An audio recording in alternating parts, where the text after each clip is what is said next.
Now on the other side, the Browns have done what they usually do. They beat up on other teams with their defense, and then they use a ground and pound attack. But now with their new quarterback, it adds an extra dimension. Remember that he is a dual threat quarterback. He can do things with his arm and his legs. We saw that on a 2-point conversion, and also he ran for a touchdown as well to give the Browns the lead.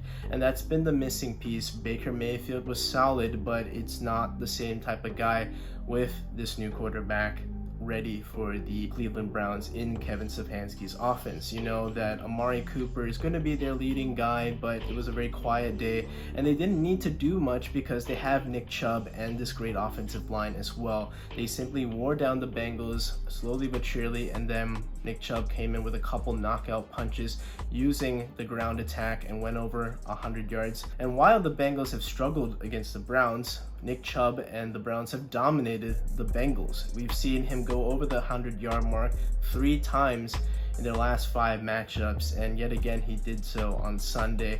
And if this is what the Browns can do, and they're still having, they're trying to figure out what their quarterback can do, but if he can be what he used to be in Houston, it's going to be a pretty dangerous team. Next week they play the Pittsburgh Steelers, and if they can get through winning 2 divisional games right off the bat, I mean, that's going to be a fantastic start for the Cleveland Browns, and it could mean that they could be an AFC dark horse that we think that they could tap into.